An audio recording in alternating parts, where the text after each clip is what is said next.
E aí, meu jovem, continuando aqui esse bloco de resolução de questões, você deve ter terminado o último bloco com um corte em uma questão. Faz parte, tá bom? A gente teve que fazer isso por quês técnicos, mas a gente já voltou aqui e estamos aqui para continuar a sua correção de questões. Você não perde nada com isso, absolutamente nada. Só ganha, porque questão muito bonita que a gente vai ver agora. Vamos lá? Então desce na tela aqui comigo para a gente poder começar o próximo bloco. Considere questão 10, né? Considere uma circunferência lambda de raio R,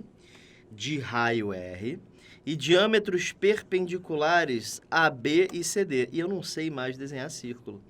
Mentira. Então, diâmetros perpendiculares AB e CD. Vamos desenhar aqui um diâmetro, então. Isso. Outro diâmetro. Tá aí, né? Beleza. AB e CD. Show? O raio, qual é o raio da menor circunferência tangente interiormente à lambda e a corda AC? Galera, a corda AC é essa aqui, ó. Esta é a corda AC. E por que ele fala menor circunferência? É porque tem duas circunferências tangentes à corda, tangentes interna ao círculo. Essa e essa. Qual é a menor delas? A menor delas será essa aí, certo? Ele quer saber o raio dessa aí. Deixa eu apagar e desenhá-la um pouquinho melhor. Calma aí. Beleza, show. Ele quer saber o raio dela, em função deste R aqui, né? Bom, o que a gente pode fazer?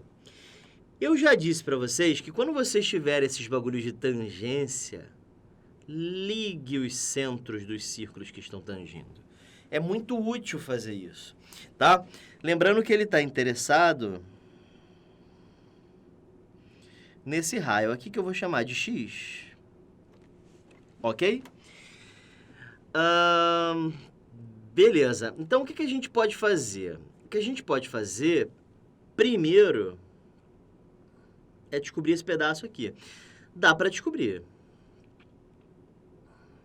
Esse pedaço aqui, vou chamar de Y. Dá para descobrir. Por quê? Primeiro, porque esse ângulo aqui é reto. Segundo, porque isso aqui mede R, certo? E isso aqui mede Y também. Ué, professor, por que mede Y também? É porque esse triângulo aqui é isósceles. Porque é um quadrado, são diâmetros perpendiculares, né? Exato, então é um triângulo isósceles. Tá. Então eu posso dizer, professor, por Pitágoras, que R ao quadrado é y ao quadrado mais y ao quadrado. Então, 2y ao quadrado é igual a r ao quadrado. Y ao quadrado é igual a r ao quadrado sobre 2. Y dá raiz de r ao quadrado sobre 2. Raiz de r ao quadrado dá r. E raiz de 2 é raiz de 2. Racionaliza r raiz de 2 sobre 2. Professor, eu poderia fazer por trigonometria? Pode. Eu posso fazer pela diagonal do quadrado? Pode. Por que o senhor fez assim? Para você ver que funciona Pitágoras também. Tá bom? Beleza? E agora, gente, acabou a questão. Por quê? Porque 2x mais y é o raio do círculo, né? Isso aqui tudo é o raio do círculo grande. Tá. E aí, agora o que o senhor vai fazer? Eu vou isolar 2x. R menos y. Beleza? Y é R raiz de 2 sobre 2. Sim ou não? Opa, perdão. Sobre 2. Então, 2x vai ser igual a 2 vezes R, fica 2R menos R raiz de 2. Sobre 2, passa o 2 para o outro lado dividindo, x é igual a 2R menos R, raiz de 2 sobre 2 vezes 2, 4. Coloca o R em evidência.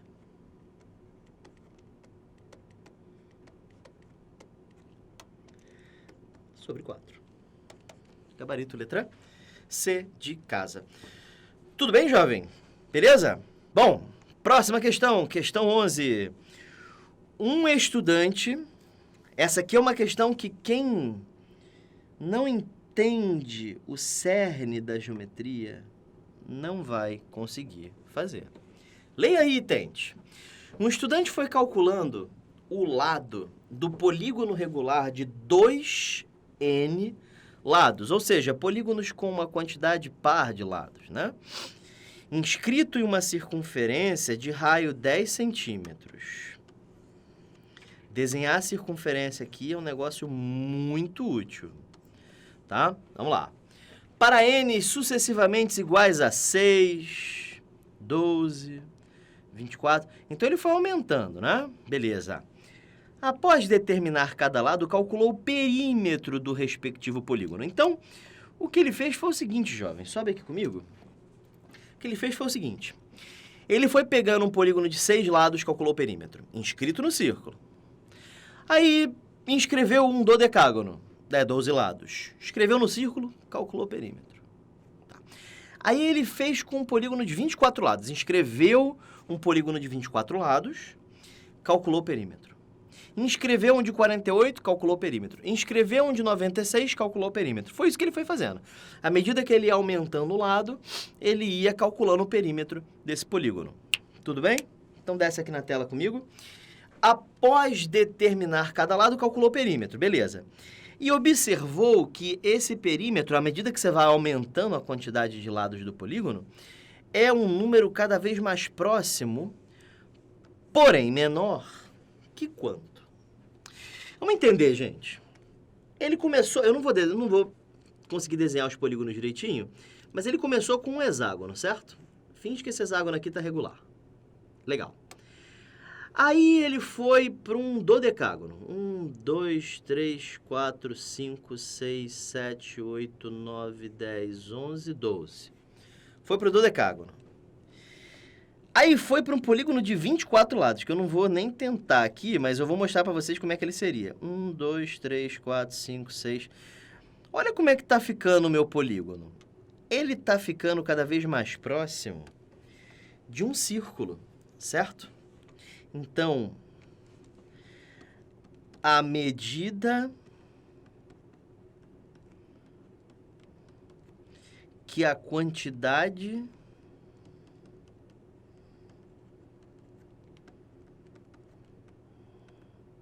de lados, o gênero, né? Cresce, ou seja, aumenta, o polígono se aproxima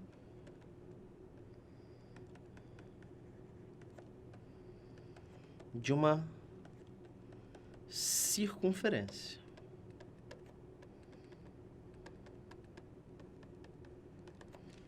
Beleza? Então, isso aqui acontece. À medida que eu vou aumentando a quantidade de lados, o meu polígono vai ficando cada vez mais perto de um círculo, certo? Tranquilo? E aí, qual é o máximo perímetro que eu posso chegar sem chegar? O comprimento do círculo, certo? O comprimento do círculo se refere ao polígono que teria infinitos lados. Então, eu nunca chego nisso, né?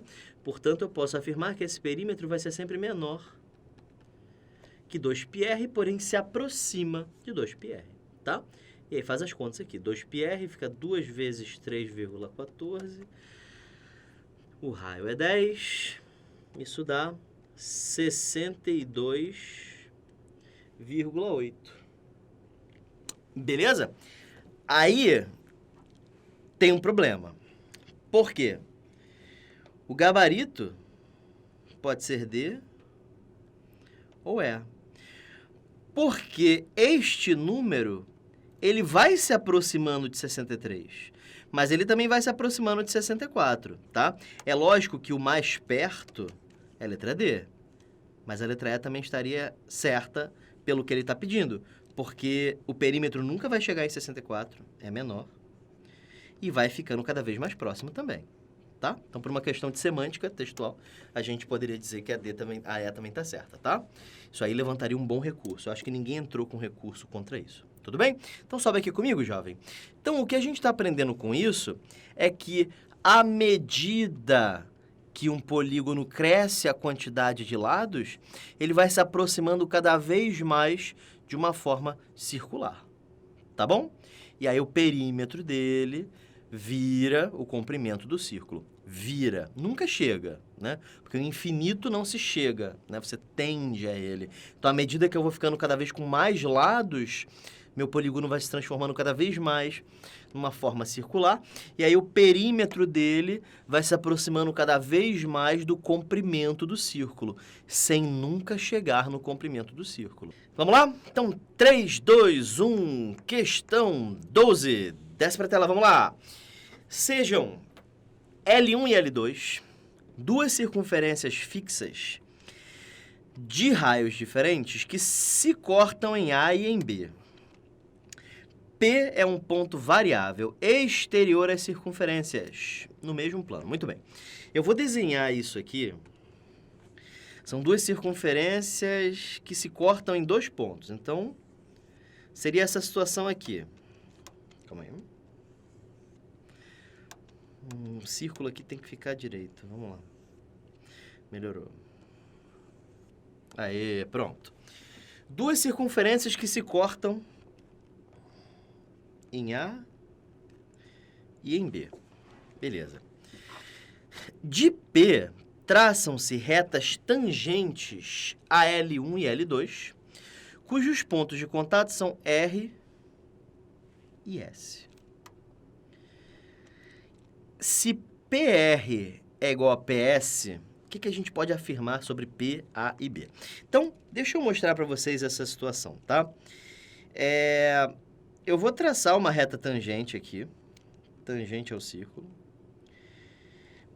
E eu vou traçar uma outra reta tangente aqui também. Deixa eu ver se eu consigo. Não.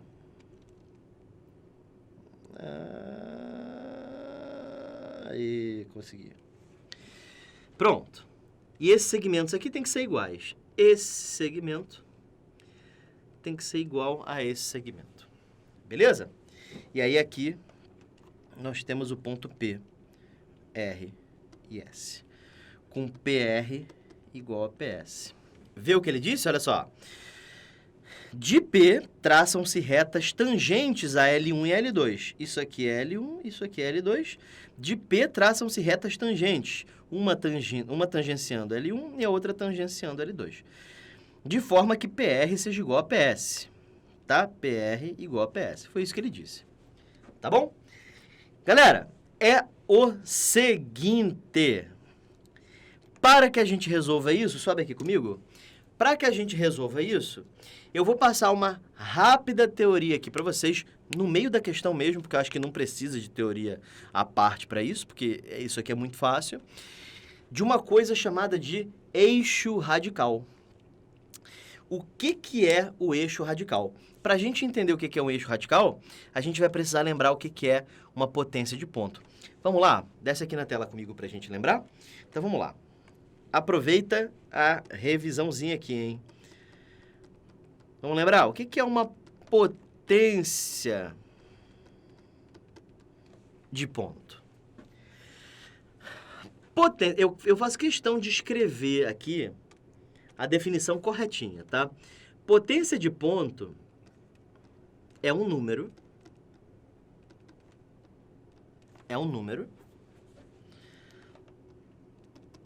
relacionado à posição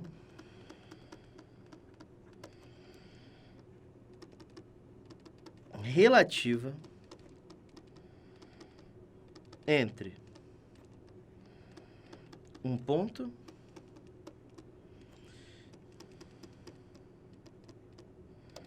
e um círculo. Legal? Esta é a definição de potência de ponto Entre aspas, porque essa definição não me ajuda a calcular a potência. Para isso, eu quero mostrar algumas coisas para vocês. Tá bom? Escolher azul. Quando você pega um círculo... Gente, eu não estou conseguindo desenhar círculo. Beleza. Quando você pega um círculo e você marca um ponto fora desse círculo, automaticamente, vou chamar esse círculo de lambda, automaticamente surge um número. Sobe aqui comigo para eu poder falar isso olhando para você. Então, presta atenção. Quando você desenha um círculo e um ponto, pode ser fora, pode ser em cima, pode ser dentro, pode ser no centro, não tem problema. Mas quando você pega um ponto, desenha um ponto e desenha um círculo, automaticamente surge, que nem em RG, CPF, surge um número que caracteriza o ponto e o círculo, como se fosse uma marca registrada, um número de registro. Esse número nós chamamos de potência do ponto P em relação ao círculo lambda, tá? Então, de novo, quando você desenha um círculo e um ponto, surge um número chamado de potência do ponto P em relação ao círculo, tá? Eu vou falar só a potência do ponto se o círculo já estiver óbvio, tá? Beleza? Tranquilo? Desce aqui, então, para eu poder explicar como é que a gente calcula esta potência. Olha só. Primeiro, você traça uma secante passando pelo ponto P, uma secante ao círculo, ok? Tá aí. Tracei, tá? Eu vou chamar esse ponto aqui de A e eu vou chamar esse ponto aqui de B. Eu vou traçar outra porque vai ser útil, tá? Eu vou chamar isso aqui de C e eu vou chamar isso aqui de D. Olha só que maneiro. Você viu isso na teoria, mas vamos lá de novo, ó. Esse ângulo eu vou chamar de alfa e esse ângulo eu vou chamar de beta. Se esse ângulo aqui mede alfa, então esse ângulo aqui também mede alfa, você concorda? Por quê, professor? Porque eles estão olhando para o mesmo arco. Ah, eu lembro disso, né? Isso. E aqui é beta porque estão olhando para o mesmo arco também. Esse ângulo está olhando para o arco BD e esse ângulo aqui também está inscrito no mesmo arco BD. Portanto, eles são iguais. Ah, tá. Então, esses triângulos são semelhantes, professor. Aham. Então, vamos lá, ó. Triângulo. Vamos chamar esse ponto aqui de E. Triângulo EAB.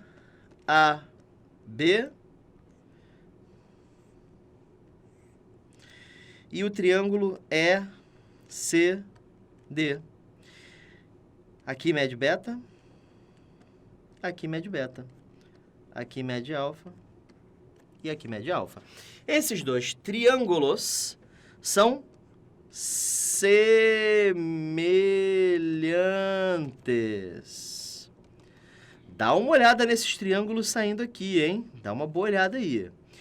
E aí, gente, o que a gente pode dizer? Aliás, mais importante que esses, calma aí. Não.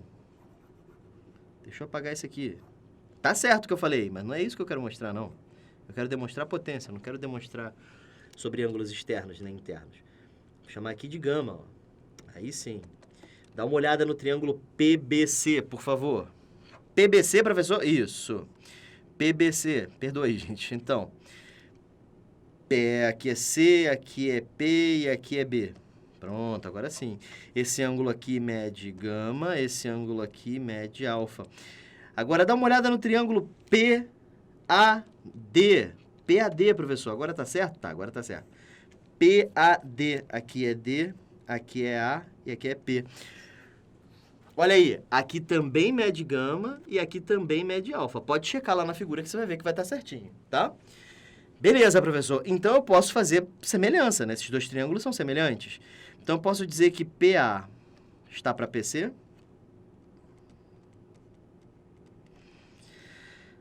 Assim como PD está para PB. Certo?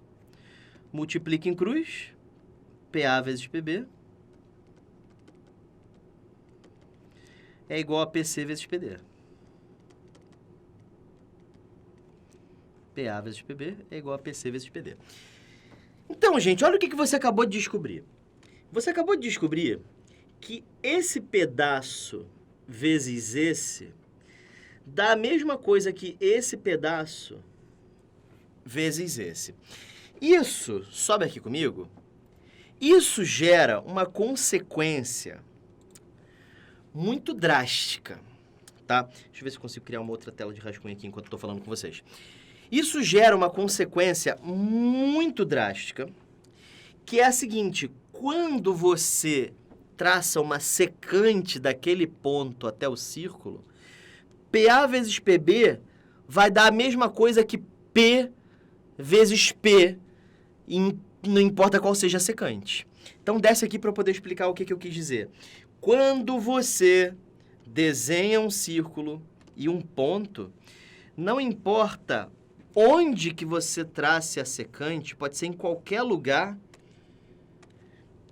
esse segmento vezes esse vai dar a mesma coisa que esse segmento vezes esse, que esse segmento vezes esse, que esse segmento vezes esse. Não importa qual seja a secante, isso sempre vai acontecer. Então, existe um número associado entre P e lambda. Que número é esse, professor? PA vezes PB.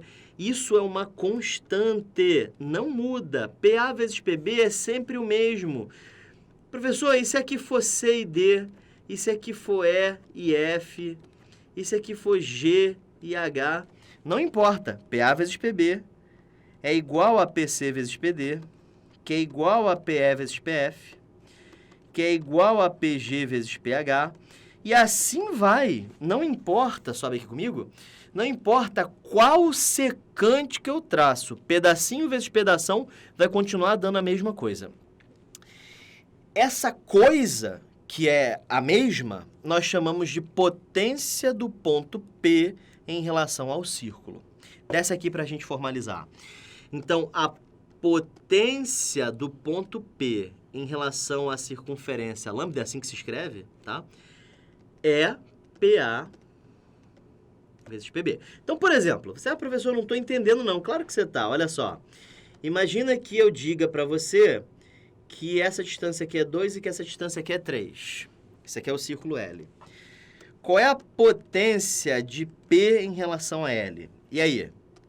Ah, professor, é 2 vezes 3. Não. É pedacinho vezes pedação. Pedacinho vezes pedação. 2 vezes 5 dá 10. Então, a potência desse ponto em relação ao círculo é 10. Agora, traça uma outra secante. Tracei. Quanto que dá isso vezes isso? 10. Não importa a secante. Traça outra. Vou traçar de outra cor aqui. Quanto dá isso vezes isso? 10. Professor, faz outra aí. Quanto é que dá isso vezes isso? 10. Então, gente, sobe aqui comigo. Não importa qual é a secante. Traçou, pedacinho vezes pedação, vai dar sempre o mesmo. Nesse exemplo que eu dei aqui, foi 10. Então, isso significa que qualquer secante que eu trace, com certeza, a potência de ponto será 10. Nesse caso, tá? Não significa... Professor, então vai ser sempre 10? Não, eu não disse isso. Eu disse que sempre que você traçar, né, você vai achar um número fixo chamado potência de ponto. Ok? Beleza? Tá. Desce aqui na tela comigo, então. É o seguinte. Quando você desenha... droga. Quando você desenha dois círculos, assim, do jeito que eu desenhei,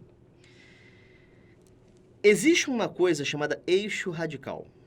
Eu não vou provar para vocês isso, tá?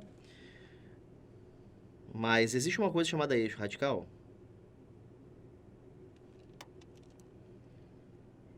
que é a reta que contém os pontos de interseção. Essa reta verde dá-se o nome de eixo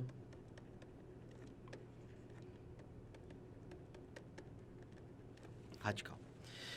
O eixo radical, ele é um lugar geométrico. O que é o eixo radical? Vou escrever aqui a definição para vocês. Eixo radical é o lugar geométrico, ou seja, o conjunto dos pontos que possuem a mesma potência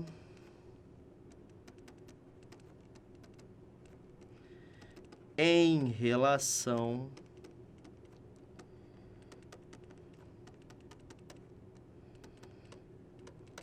aos dois círculos. O que significa isso, professor? Significa que quando você pega um ponto aqui em cima, se você pegar um ponto em cima do eixo radical, suponha que você trace uma secante. Vamos supor, por exemplo, que isso aqui meça 3 e isso aqui meça 4. Qual é a potência desse ponto P em relação a essa circunferência aqui? A potência do ponto P em relação a essa circunferência é pedacinho vezes pedação. Portanto, 3 vezes 7, 21, certo? Quanto é que vai dar isso vezes isso? Vai dar 21 também. Por quê? Porque como P pertence ao eixo radical, então a potência de P em relação a L1 é igual à potência de P em relação a L2. Essa é a propriedade do eixo radical. Pontos que estão em cima do eixo radical possuem a mesma potência em relação a um círculo e em relação ao outro círculo. Tá bom? Beleza? Só um detalhe, uma outra forma de calcular a potência de ponto seria se você traçasse uma tangente, tá? Vocês devem saber disso, né? Quando você traça uma tangente, vamos chamar isso aqui de J, você também pode chamar a potência de PJ vezes PJ. No caso, vai ficar PJ ao quadrado, tá? Então, você pode fazer isso. Isso a gente viu na teoria, eu não vou me aprofundar, mas é isso que é um eixo radical. Então, sobe aqui comigo. Tenho 2 círculos. Pego um ponto em cima do eixo radical. O que isso significa? Isso significa que a potência desse ponto em relação a esse círculo é igual à potência em relação ao outro. Ou seja, pedacinho vezes pedação nesse é igual a pedacinho vezes pedação no outro. Vamos fazer um exercício? Deixa eu fazer um exercício sobre isso. Desce na tela aqui comigo. Vamos lá. Olha só que maneiro. Exercício. Um ponto M pertence ao eixo radical de 2 círculos secantes. Beleza. Secantes, eu vou dizer os pontos em que eles secam. Secantes em P e Q. Legal.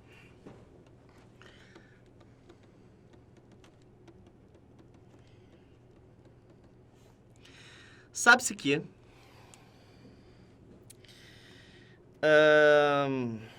deixa eu ver. Sabe-se que não. Considere 2 retas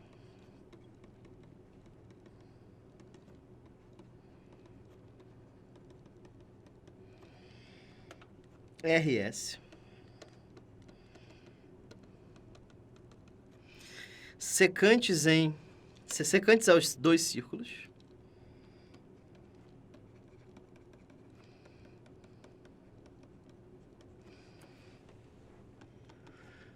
e concorrentes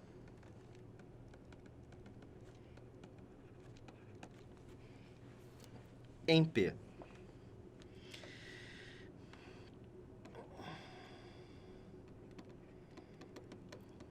Sabe-se também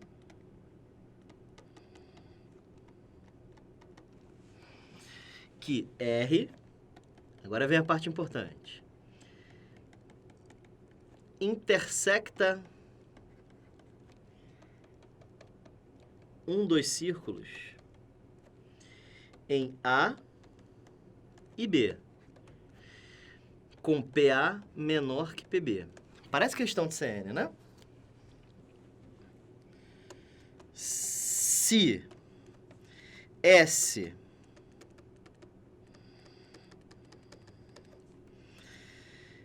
intersecta o outro círculo em C e D com PC menor que PD, calcule PA sobre PD vezes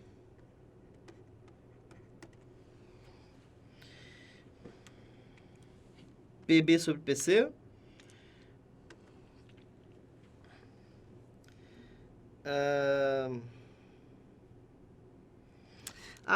aqui não é P não, aqui é M, perdoa gente. MA, MB, MA, MD, agora sim. Concorrentes em M. Agora sim. Eu estava com P na cabeça por causa do exemplo anterior. Calcule MA sobre MD vezes MB sobre MC vezes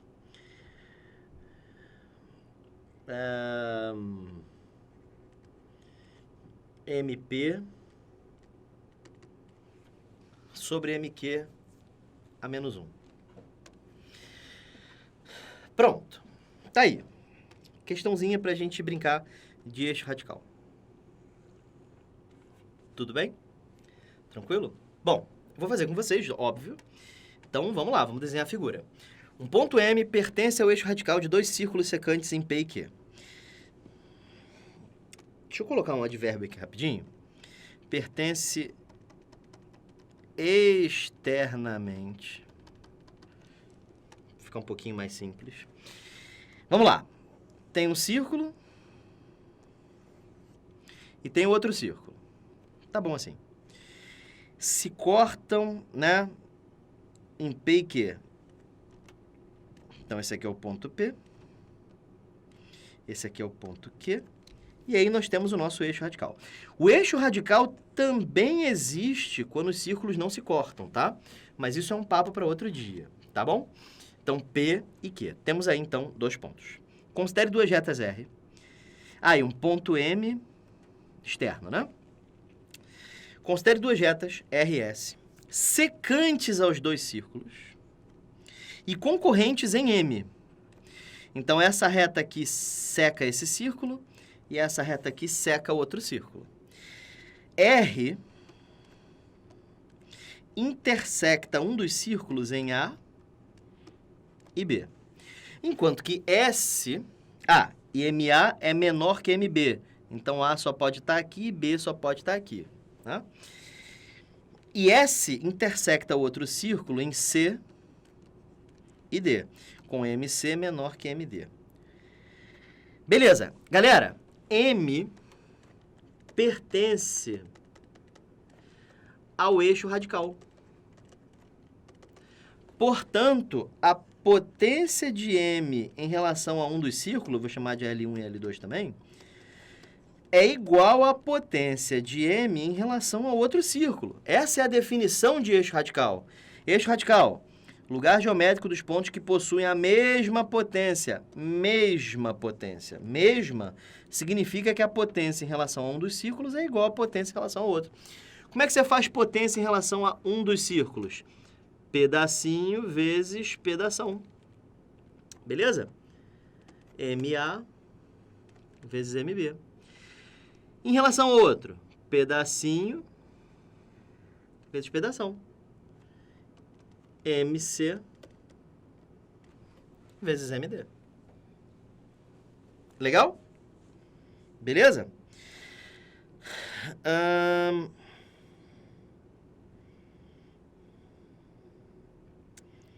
Deixa só eu adicionar um...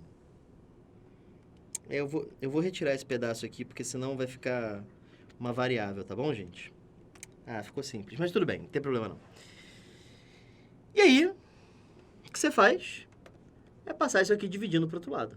MA vezes MB, dividido por MC vezes MD, é igual a 1. Isso aqui deu 1. Beleza? Tranquilo, gente? Até que a questão ficou bem legal, né? E agora a gente já tem condição de fazer a questão do CN. Olha só. Eu desenhei já a figura, né? Então aqui nós temos a nossa figura. Ele não disse que o ponto P faz parte do eixo radical. Mas ele disse que PR é igual a PS. Lembra da questão? É um ponto P, traçam-se retas tangentes, os pontos de contato são RS e PR é igual a PS. PR é igual a PS. Então, vamos fazer o seguinte. Calcula a potência de P em relação a L1. É pedacinho vezes pedação. Como é tangente, fica PR ao quadrado, tá? E qual é a potência de P em relação a L2? Pedacinho vezes pedação. Como está igual, a gente eleva ao quadrado também. Então, PS ao quadrado. Acontece que PR é igual a PS. Então, PR ao quadrado é igual a PS ao quadrado. E, portanto, a potência de P em relação a L1 é igual à potência de P em relação a L2. Então, gente, ele só te disse isso para que você soubesse que P tem a mesma potência em relação aos dois círculos. É assim que se escreve 2, né, professor? Isso. P tem a mesma potência em relação aos dois círculos. Por quê? Porque P está fora, PR é igual a PS, a potência é PR ao quadrado, a outra é PS ao quadrado. Elas são iguais, então a potência é igual. E aí, gente, se P possui a mesma potência em relação a esse círculo e em relação a esse, isso me permite concluir que P pertence ao eixo radical.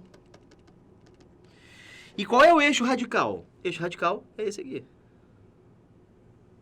Tá super bem desenhado, você consegue ver aqui. Eu fiz direitinho, né? Olha lá. Até que não ficou ruim, não. Então, tá aí.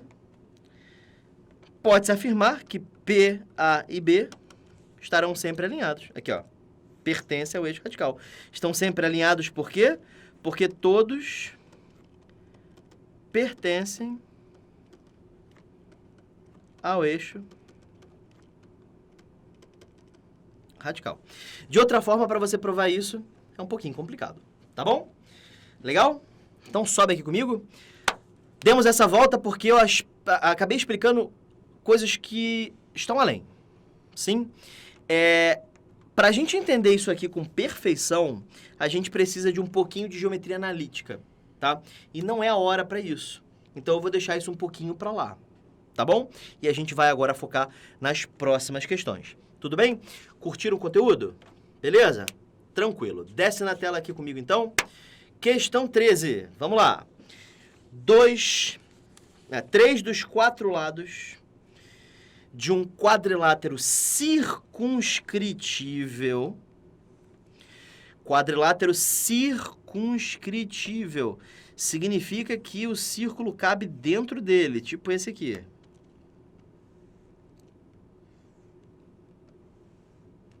Certo? Isso é que é circunscritível. Beleza.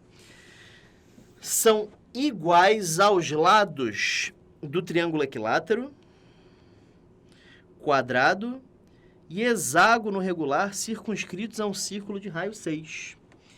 Qual é a medida do quarto lado desse quadrilátero? Sabendo que é o maior valor possível nas condições dadas. Então, gente, vamos lá. Vamos desenhar cada uma das situações? Triângulo, equilátero, quadrado e hexágono. Vamos lá. Vou começar pelo triângulo equilátero. Circunscritos a um círculo, é circunscritos. Então, eu vou desenhar o triângulo equilátero aqui.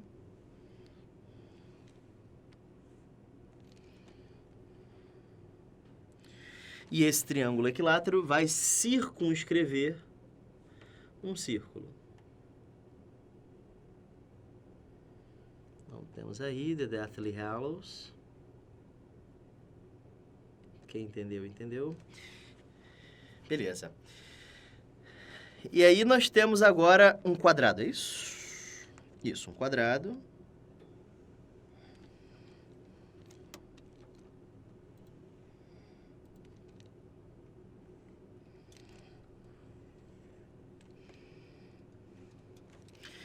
Que circunscreve um círculo.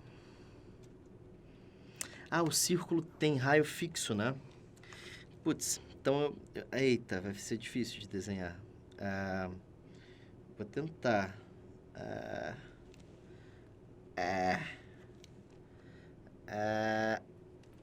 Olha, até que não ficou ruim.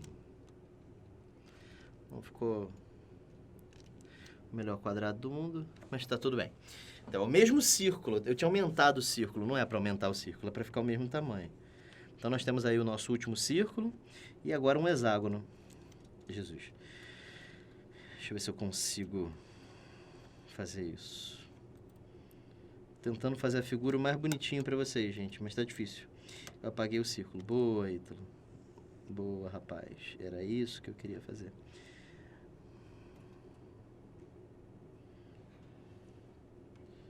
Professor, mas o senhor vai inscrever o hexágono? Não, não. Isso aqui são os pontos de tangência. Ah, entendi o que o senhor vai fazer. O senhor vai fazer assim, ó. Ah, professor, o senhor é esperto, né? É, rapaz. Nessa vida a gente tem que dar o nosso jeito, né? Olha, aqui até que ficou um hexágono simpático, hein? Beleza. Então, nós temos aí as nossas três situações. Um triângulo equilátero, um quadrado e um hexágono regular que circunscrevem uma circunferência de raio. Quanto? 6. Temos que achar, então, os lados desses polígonos. Vamos lá. Então, gente, eu vou usar a trigonometria aqui, tá bom? Mas, professor, a gente ainda não viu, mas é muito básica a trigonometria que eu vou usar, tá bom? Então, olha só. 6, qualquer coisa, dá uma olhada lá na aula de trigonometria, tá bom? 6. Monta o triângulo estratégico. Triângulo estratégico, professor? É esse triângulo aí formado entre apótema, raio e metade do lado. Isso aqui é o raio do círculo circunscrito, né? Isso. E aí, professor, o que a gente faz? Esse ângulo aqui mede 30 graus e acabou. Acabou, professor? Acabou. Você sabe que isso aqui é lado sobre 2, né? Usa a tangente de 30. É o cateto oposto sobre o cateto adjacente. Isso dá 6 vezes 2 sobre L, que dá 12 sobre L. Mas tangente de 30 é raiz de 3 sobre 3. Aí aqui vai uma dica que eu já falei algumas vezes. Quando a letra estiver embaixo, é melhor você escrever assim, 1 sobre raiz de 3. Ok? É a mesma coisa, tá? Se você pode escrever isso, você também pode escrever isso. É o mesmo número. Então, tangente de 30 é 1 sobre raiz de 3, que é igual a 12 sobre L. Multiplica em cruz. L é igual a 12 raiz de 3. Legal? Então, esse é um dos lados desse quadrilátero. 12 raiz de 3. Quem quiser fazer com raiz de 3 sobre 3, pode fazer.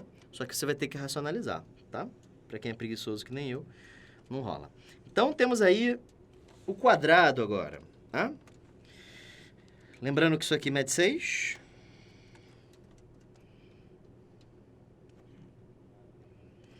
Eu vou colocar o 6 aqui já também. Beleza. E esse aqui não precisa de muito para você descobrir que se isso aqui mede 6, esse lado aqui mede 12, né? 2 vezes 6, 12. Esse é o outro lado do nosso quadrilátero. Tá bom? Próximo. Monta o triângulo estratégico. Sim. Esse aqui é o nosso triângulo estratégico.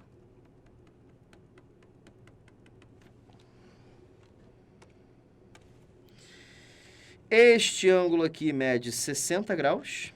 Isso aqui mede L sobre 2. Usa a tangente de 60. Tangente de 60 graus. É o cateto oposto sobre o cateto adjacente. Já fizemos a conta ali do lado, dá 12 sobre L. Tangente de 60 dá raiz de 3. Multiplica em cruz. L raiz de 3 é igual a 12. L é igual a 12 sobre raiz de 3. Racionalize. 12 raiz de 3 sobre 3. Que dá 4 raiz de 3. Ok? Então, esse é o último lado do nosso quadrilátero. Está faltando saber um dos lados, que é o quarto lado. Ele quer saber justamente qual é a medida do quarto lado desse quadrilátero, sabendo-se que é o maior valor possível. Aí, a gente precisa lembrar de uma parada sobre quadriláteros circunscritíveis. Quadriláteros circunscritíveis. Os quadriláteros circunscritíveis, eles apresentam um teorema chamado Teorema de Pitot. Vocês conhecem o Teorema de Pitot? O Teorema de Pitot diz o seguinte: dado um círculo, se você circunscreve esse círculo com um quadrilátero, eu nunca consigo desenhar ele certinho. Deixa eu ver se eu consigo. Acho que para aqui, mais ou menos aqui, talvez. Acho que sim.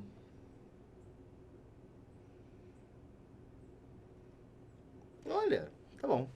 Então, beleza. Pontos de tangência são esse e esse. E aí, o Teorema de Pitot diz o seguinte, que se isso aqui mede A, isso aqui mede B, isso aqui mede C, e isso aqui mede D, então, A mais B é igual a C mais D. De uma forma extensa, a soma dos lados opostos é sempre igual. Tá legal? Isso acontece para qualquer quadrilátero circunscritível. Você lembra por que isso acontece, né? É porque se de um ponto externo a um círculo você traça duas tangentes, elas são iguais. Então, isso aqui mede x, isso aqui y, isso aqui z, isso aqui w. E aí, se você calcula A mais B, olha o que dá. A mais B é x mais y mais z mais w. X mais y mais z mais w. Agora, calcula C mais D. C mais D é x mais y mais z mais w. Exatamente a mesma coisa. Beleza? Professor, mas aqui o senhor trocou a ordem das parcelas. Mas a ordem das parcelas não altera a soma, né? Beleza? Esse é o Teorema de Pitot. Então, gente, eu tenho que pegar... Eu que tenho que montar esse quadrilátero. Eu escolho quem que vai ser oposto a quem. E eu quero que L4 seja o maior valor possível. Para L4 ser o maior possível,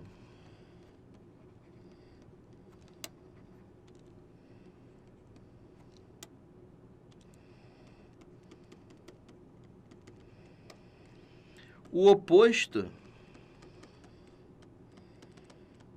deve ser o menor possível. Ok? Qual é o menor lado daí? O menor lado daí... Bom, vamos ver. 12 raiz de 3 não. 12 raiz de 3 já é maior que 12. E 12 e 4 raiz de 3? 4 raiz de 3... Raiz de 3 é aproximadamente 1,7. 4 vezes 1,7, 6,8. Esse é o menor lado. Então, pego L4 e coloco oposto a L3. E aí L2 vai ficar oposto a L1. Deixa eu dar uma explicada melhor por que isso acontece. Sobe aqui comigo. Eu quero que L4 seja o maior possível. L4 mais esse lado... Imagina um quadrilátero aqui, tá? Circunscritível. Vale o Teorema de Pitot. Esse lado mais esse é igual a esse lado mais esse. Certo? Isso é o Teorema de Pitot. Esse lado mais esse é igual a esse lado mais esse. Eu quero que esse lado aqui, que é desconhecido, os outros três eu conheço. Esse cara que é desconhecido, eu quero que ele seja o maior possível. Se eu colocar desse lado um número muito grande, olha o que vai acontecer. Lado desconhecido mais número grande é igual a soma. Quando esse número grande passar para o outro lado, ele vai passar diminuindo. Ele vai diminuir o valor desse cara. Entendeu? Se aqui, por exemplo, for 1 milhão, vai ficar x mais y é igual a desconhecido mais 1 milhão. Igual, né? Isola o desconhecido. Vai ficar x mais y, soma, menos 1 milhão, porque esse 1 milhão vai passar para o outro lado diminuindo. Certo? Então eu quero que esse cara aqui seja o menor possível, para que quando passe para o outro lado diminuindo, diminua o menor possível. Tá bom? Esse é o raciocínio. Desce aqui então para a gente finalizar. Temos então o seguinte.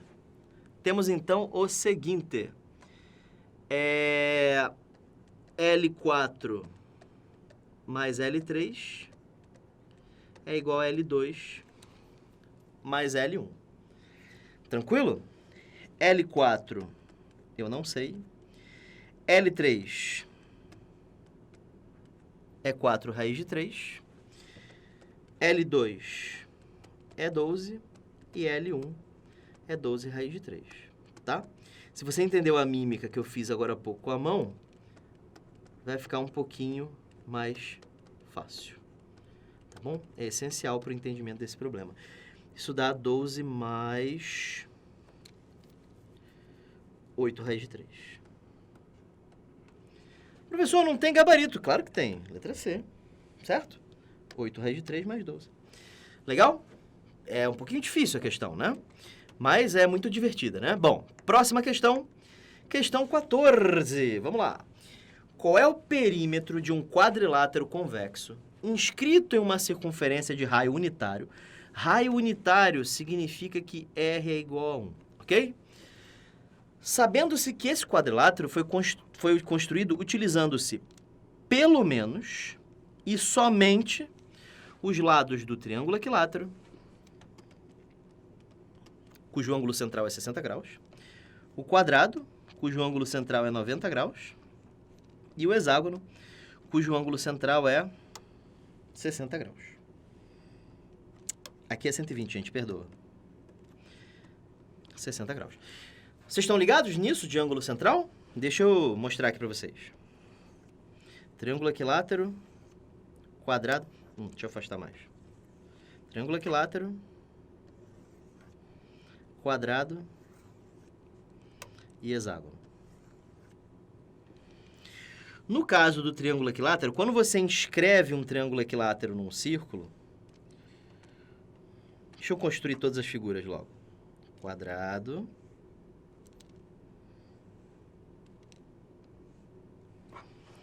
e hexágono.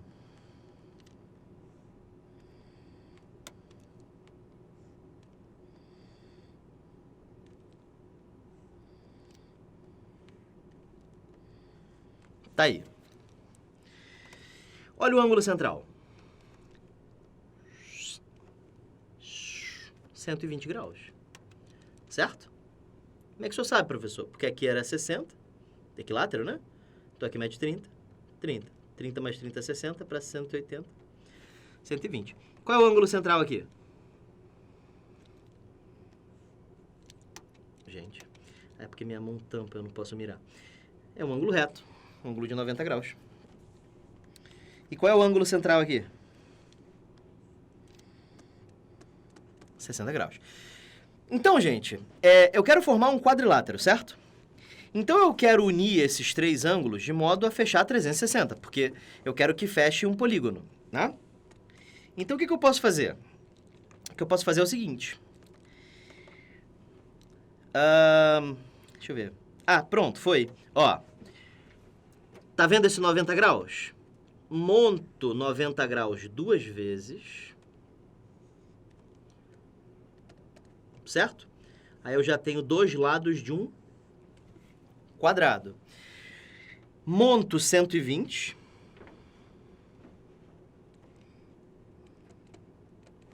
E aí eu já tenho o lado do triângulo equilátero. E fecho com 60 graus, que é o lado do triângulo equilátero. Que é o lado do hexágono, perdão.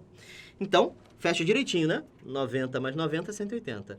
120 mais 60, 180. Então, é um quebra-cabeça. Você tem que escolher qual desses caras você vai utilizar, a fim de que a soma fique 180. Que soma é essa? 120 mais 60 mais 90 mais 90. Isso aqui dá 360. Então, este quadrilátero terá um lado do triângulo equilátero, um lado do hexágono e dois lados de quadrados, tá bom? É um quadrilátero Frankenstein que a gente foi montando a partir de outros polígonos regulares, tá? Então, agora a gente precisa encontrar esses lados. Então, vamos lá, encontrar os lados. Eu vou aproveitar a figura que está ali, o raio é 1, né? Isso aqui mede 1, isso aqui mede 1. Esse polígono aqui é conhecidíssimo, né? A gente poderia fazer assim, tá? Usando o triângulo estratégico, sem problemas. Vamos fazer de outra maneira. Esse triângulo aqui é conhecidíssimo. É o famoso LL120. Aqui mede L raiz de 3. Beleza? Então, acabei de achar um dos lados. O lado do triângulo equilátero. Raiz de 3. E o hexágono? O hexágono é o mais fácil, porque se aqui mede 1, todos os lados medem 1, porque esses triângulos são todos equiláteros. Então, acabei de achar o lado do hexágono. O lado do hexágono é 1. E do quadrado, professor? Do quadrado, Pitágoras, né? Isso aqui mede 1, isso aqui mede 1, isso aqui mede L, né? Você pode fazer Pitágoras, você pode fazer trigonometria, enfim. 1 ao quadrado mais 1 ao quadrado. L ao quadrado é igual a 2. L igual a raiz de 2. Montei o meu quadrilátero. Para quem não entendeu o quadrilátero, tá aqui, ó. Isso aqui mede raiz de 2. Isso aqui mede raiz de 2. Isso aqui mede raiz de 3. E isso aqui mede 1. Ele quer saber qual é o perímetro? É só somar isso tudo. Beleza? Somando isso tudo, você vai ficar com 2 raiz de 2. Deixa eu botar na ordem que está aparecendo ali. Raiz de 3 mais 2 raiz de 2 mais 1. Gabarito, letra B de bola. Muito bem?